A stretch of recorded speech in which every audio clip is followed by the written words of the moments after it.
The glass was shaking in his hand. Not violently. Not enough for anyone else to notice. But I saw it. I saw the way his fingers tightened, like he was trying to crush the stem between them. I saw the sweat bead at his hairline under the ballroom lights. I saw his lips part, searching for air that suddenly felt too thin.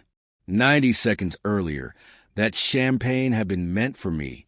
And in that moment, right there in front of 300 guests, beneath crystal chandeliers and polite applause, my son-in-law realized something that hit him harder than the drug flooding his bloodstream.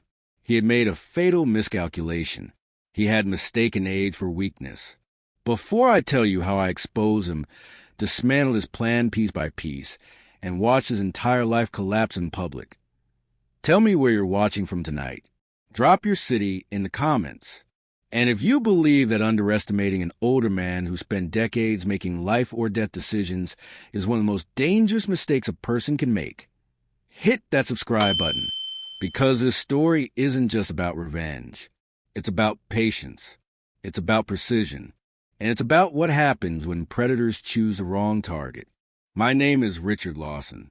I'm 69 years old, retired, and for most of my adult life, I was a cardiothoracic surgeon.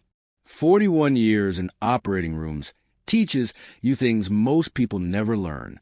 It teaches you how to stay calm while alarms scream, how to slow your breathing when a life is slipping through your hands, how to make decisions not based on fear, but on information. It also teaches you how to read people. That skill saved my life. The night my son-in-law tried to destroy me was supposed to be a celebration. 45 years of marriage. That's what the invitation said. The ballroom at Desert Ridge Country Club, just outside Scottsdale, Arizona, looked like something out of a magazine. Soft gold lighting. White orchids cascading from crystal vases. A string quartet playing something slow and nostalgic. 300 people filled the room. Former colleagues from the hospital. Old friends from residency. Neighbors we'd known for decades. People who had watched my wife and me build a life together from nothing. My wife, Mary Ann, stood beside me. Even at 67, she had a presence that drew people in.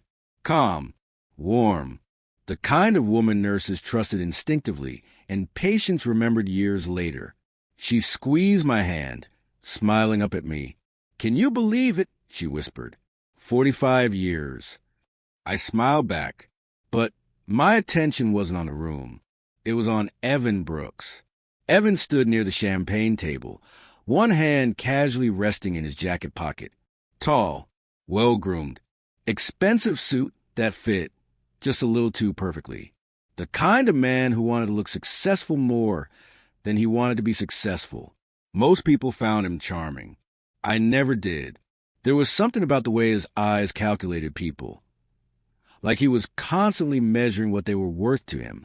I watched as he leaned slightly forward, shielded by a floral centerpiece, and slipped something small and white into one of the champagne flutes. It disappeared instantly. No splash, no residue. Clean, efficient. My chest tightened, not with panic, but with clarity. So this was it. Standing beside him was my daughter, Laura. She used to be vibrant, loud, the kind of girl who laughed with her whole body. That girl was gone. Now she looked thinner, fragile. Her smile didn't reach her eyes. She laughed too loudly at jokes that weren't funny, like she was afraid silence might expose something. I hadn't truly seen my daughter in almost 2 years. Not since she married Evan. Not since Sunday dinners became excuses. Not since she quit her marketing job temporarily. Not since she stopped calling me when she needed advice. A father feels those things before he understands them. Loss doesn't always arrive dramatically. Sometimes it just fades. Evan turned, lifting 2 champagne glasses. His posture was relaxed, confident, almost bored. He walked toward us, weaving easily through the crowd. "Richard," he said, using my name instead of Dad, like he always did when other people were around. "This one's special. Imported. I had it brought in just for tonight." He handed me the glass. The poison one. Our fingers brushed. His grip lingered for half a second too long. Testing. I looked at the champagne, the bubbles rising lazily through the pale gold liquid. For just a moment, I imagined what would have happened if I hadn't known. Slurred speech, confusion, a stumble, maybe a fall, concerned whispers, a rushed hospital visit, a diagnosis, a signature I wouldn't remember giving. My life handed over. I raised my eyes to his. "Thank you," I said calmly. "That's very thoughtful." His smile widened. Satisfied. My heart rate didn't spike. My hands didn't shake. But something deep in my chest hardened. A familiar sensation. The same one I used to feel when I realized the patient's problem wasn't what everyone else thought it was. The moment before decisive action. You expect enemies to come at you from the front. You don't expect them to sleep in your guest room, to marry your child, to sit at your table and smile while they plan your erasure. What Evan wanted wasn't just my money. It was control. Control over my body, my mind, my autonomy. He wanted me declared incompetent, invisible, disposable. And the worst part, he believed I wouldn't notice. People see gray hair and think slow. They see retirement and think surrender. They see age and think decline. They forget that experience doesn't disappear. It accumulates. I spent 4 decades making decisions where hesitation meant death. Did Evan really think I wouldn't recognize a threat? A waiter moved through the room, tapping his glass lightly. The chatter quieted. People turned toward the center of the ballroom. Marianne leaned closer to me. "Are you okay?" she asked softly. I nodded. "I've never been better." She smiled, trusted me the way she always had. That trust almost broke me. As everyone raised their glasses, I made a quiet promise to myself. I would not collapse. I would not disappear quietly. And I would not let this end in a hospital room where my voice no longer mattered. If Evan wanted to play surgeon with my life, he was about to learn what real precision looked like. The first time Evan suggested something was wrong with my mind, it didn't come as an accusation. It came wrapped in concern. We were sitting at his kitchen table in North Scottsdale. Late afternoon light slanting through oversized windows. The house was expensive in the way new money always is. Cold marble, glass everywhere. Nothing personal. Laura poured coffee. Evan leaned back in his chair, arms crossed casually, like a man about to offer helpful advice. "Richard," he said, lowering his voice, "have you noticed changes?" I looked up from my cup. "Changes in what?" He hesitated, just long enough to look thoughtful, just short enough to look sincere. "Your memory, your focus, little things." There it was, the first incision. I felt in my chest, not fear, not anger, but awareness. The same feeling I used to get when a patient's symptoms didn't match the chart. "I'm 69, I said evenly. "If I forget where I put my keys once in a while, I think that's allowed." He smiled. Of course. I just worry." Laura didn't meet my eyes. That mattered. 2 weeks later, Evan invited us over for dinner. "This guy's an old family friend," Evan said as he opened a bottle of wine. "Brilliant neurologist. Dr. Caleb Morris. Gray hair, calm voice, expensive watch. The uniform of credibility." He asked questions over roasted chicken and polite laughter. "Do you ever struggle to find words? Any confusion in familiar places? Moments of disorientation?" He nodded gravely at every normal answer. I played along, but inside, something cold was forming. Because real doctors don't diagnose over dinner. Predators do. That night, Marianne slept peacefully beside me. I didn't. I stared at the ceiling, listening to the hum of the air conditioner, replaying every word. Something wasn't just off. It was coordinated. I'd spent my career catching subtle patterns. Blood pressure drops that didn't make sense, heart rhythms that whispered disaster before alarm screamed. This felt the same. At 3:12 a.m., I got out of bed and opened my laptop. By sunrise, I knew Dr. Caleb Morris wasn't a neurologist. His license had been suspended for falsifying diagnoses, for declaring elderly patients incompetent based on fabricated tests. 2 of them had lost everything. 1 had died in a care facility 6 months later. I closed the laptop slowly. This wasn't concern. This was a con. And I was the target. I didn't confront Evan. I didn't warn Laura. I didn't tell Mary Ann. Surgeons don't operate until they understand anatomy. Instead, I hired Jack Moreno, former FBI, quiet, relentless, expensive. I told him one thing. I think my son-in-law is trying to destroy me. Jack didn't react. He just nodded and said, "Let's find out how." The first report landed 2 weeks later. Evan Brooks wasn't wealthy. He was drowning. His investment firm was a shell. He had no real clients. Over $600,000 in personal debt. Multiple maxed-out credit lines. His confidence suddenly made sense. It wasn't success. It was desperation. Then Jack traced Evan's mother, Diane Brooks, owner of a senior living consultation service, which was a polite way of saying she profited from guardianships, facilities, legal control, elderly patients who stopped being people and became revenue streams. And Dr. Morris? He wasn't a friend. He was family, cousin, partner. They'd done this before. Jack installed discreet audio surveillance in Evan and Laura's home. What we heard changed everything. Evan's voice, calm, calculating. Once he's declared incompetent, it's over. Emergency guardianship. I'll handle the paperwork. She'll sign. She always does. Laura's voice was quieter. What if he resists? Evan laughed. They all do it first. That laugh stayed with me, because it wasn't just greed. It was contempt. For weeks, I told myself Laura was a victim, manipulated, isolated, pressured. I needed to believe that. Then Jack played me a recording. Laura's voice, clear, resolved. "I want my share," she said. "I'm tired of waiting." Something inside me cracked.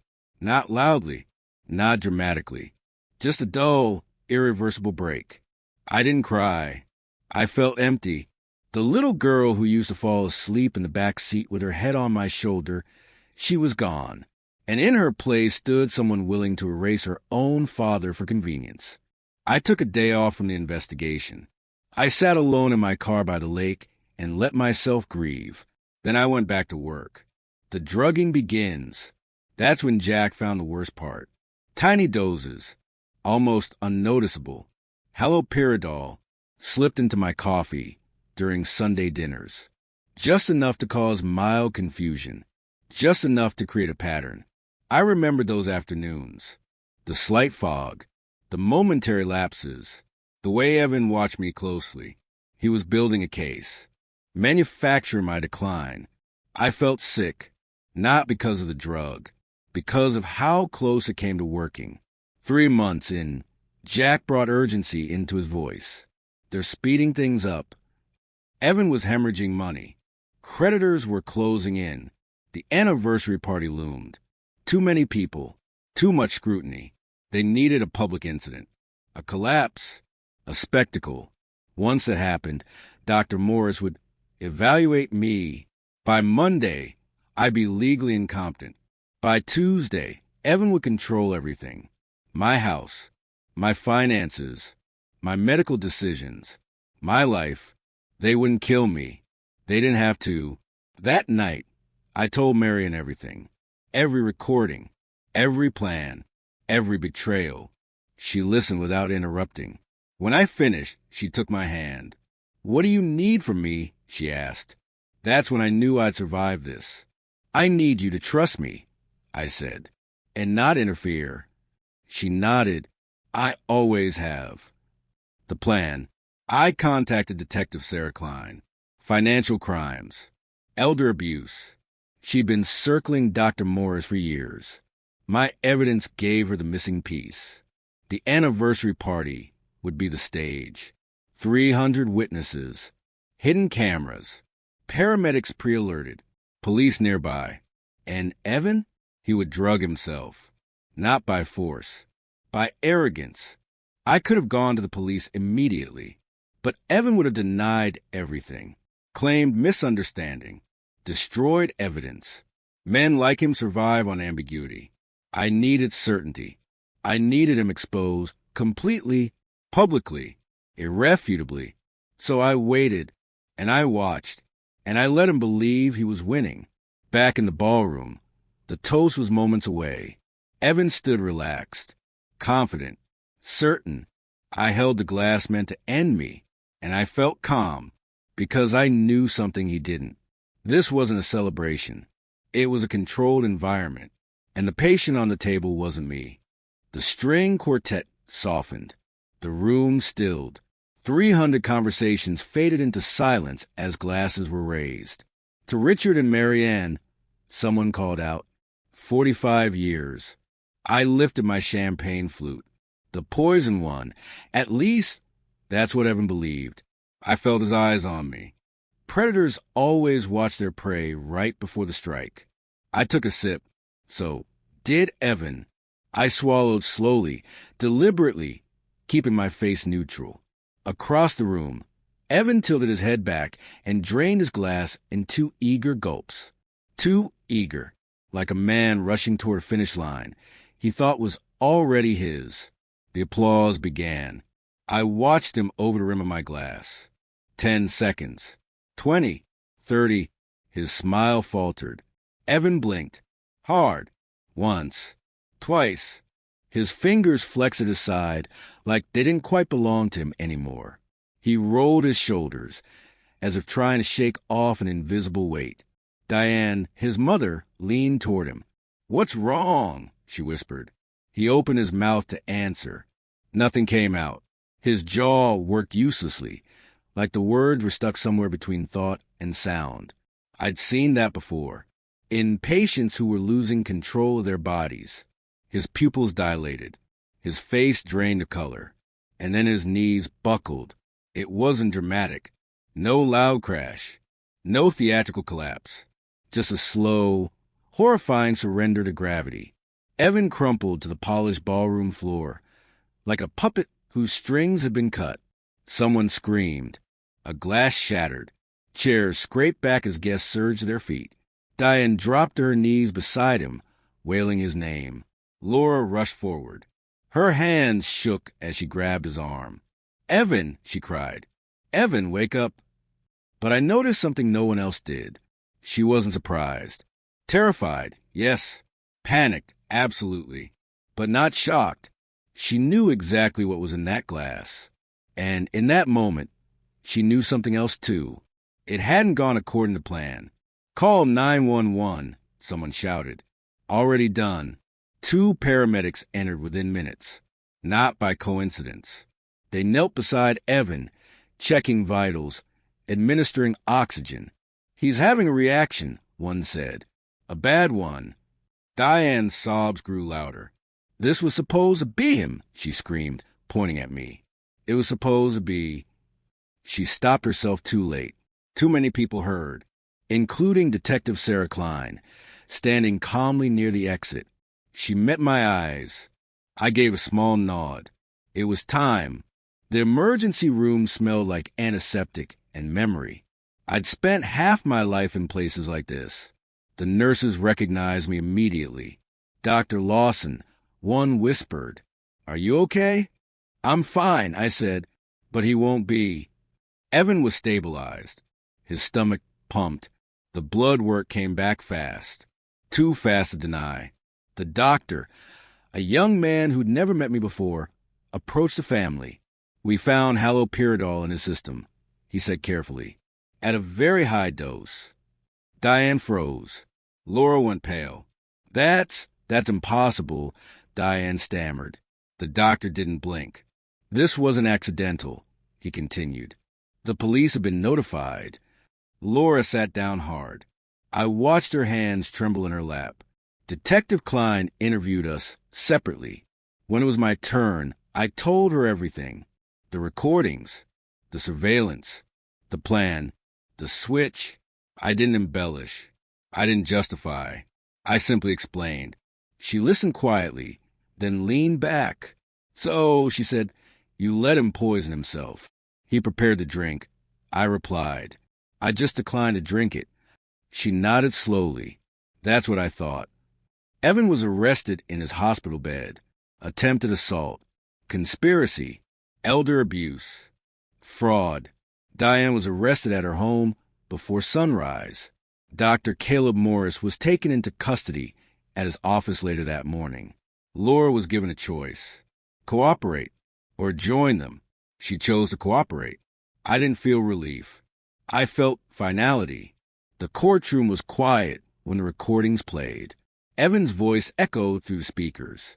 Once he's declared incompetent, it's over. Jurors shifted uncomfortably. Diane's laughter followed. Then Laura's voice. I want my share. That was the moment I stopped looking at her. The verdict took less than 4 hours. Evan Brooks, 18 years.